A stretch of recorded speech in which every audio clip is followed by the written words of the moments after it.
Hello, my lovely.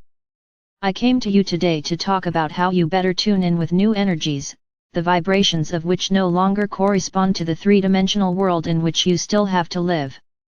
You had, my relatives, a difficult test to live simultaneously in different dimensions, with your consciousness in the fourth or fifth, and your physical body still in the third. But since the physical body and consciousness are inextricably linked to each other, such a discrepancy in the vibrations often leads to energy distortions.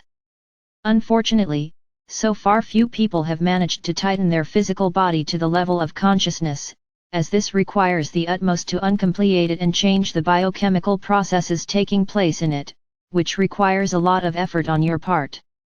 Therefore, most often the opposite happens: your consciousness falls in the vibrations to the level of your physical body. And the main reason for this is that a person's physical body likes to be pleased. And there is nothing wrong with that, but only if you can find a middle ground, which means to meet the reasonable needs of your body, avoiding excess or asceticism, whatever it concerns: food, drink, hygiene, exercise. Now it is very important to focus more on your consciousness, and if you manage to keep it on high vibrations, the physical body will invariably begin to tighten to its level. I see that many of you attach excessive importance to external attributes, being carried away by one or another, at first glance, spiritual currents, systems, schools and practices, of which there are now a great many.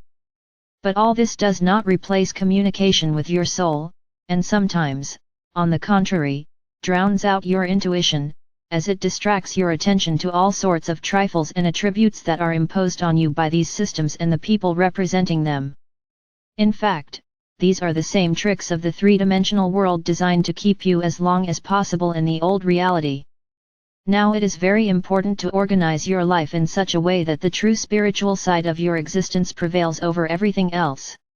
Of course, this does not mean that you need to sit for hours in meditation, giving up everything earthly. But still try to recognize the tinsel imposed on you from the outside, even if it is served to you under the guise of purity and spirituality, which happens quite often now. Evaluate any event of your life and any person you meet in terms of the needs of your soul they respond to it or cause doubt or even protest.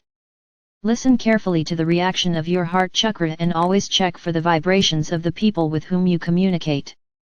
Pay attention first of all not to words that can be very beautiful and spiritual, but to your intuitive reaction, which often manifests itself not immediately, but as a kind of aftertaste, because during direct communication with a person, the feedback with the soul is somewhat dulled. In short, my dears, no longer succumb to the tricks of the three-dimensional world, sometimes very sophisticated and adapted to the needs of people who have embarked on the path of service. You no longer have time for these games, because events on the subtle and physical plane of the earth begin to develop not just quickly, but rapidly. Keep your vibrations on high, focusing on your inner world and your true needs, which only your soul can tell you. I bless you and love you very much. The Virgin Mary spoke to you.